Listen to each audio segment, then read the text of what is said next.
காலையில் 6 மணிக்கே சித்திரவேல் சிரிச்சிட்டு வந்துருச்சு. வெளியில் போகிற வேலை வேறு இருக்குது. பிரேக்ஃபாஸ்ட் பண்ண முடியாது.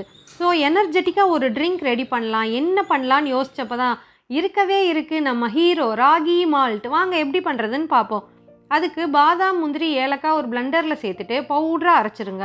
5 டீஸ்பூன் ராகி மாவு எடுத்துக்கோங்க. அதில் 1/4 கப் தண்ணி சேர்த்துட்டு கட்டி இல்லாமல் கலந்து வச்சுருங்க. ஒரு சாஸ்பேனில் 2.5 கப் தண்ணி சேர்த்துக்கோங்க.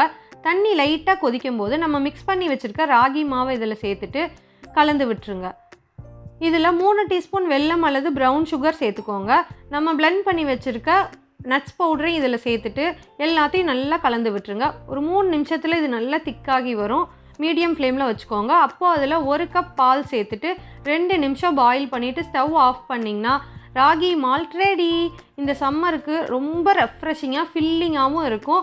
வெளியில் போகிறவங்க இந்த மாதிரி பாட்டிலில் ஊற்றி எடுத்துகிட்டு போயிட்டிங்கன்னா கூட நீங்கள் 10 வேளை சேர்த்து செஞ்சுட்டு வந்துடலாம். குழந்தைங்களுக்கெல்லாம் கண்டிப்பாக டெய்லியுமே கொடுங்க. ட்ரை பண்ணி பாருங்கள். Happy cooking, happy plate.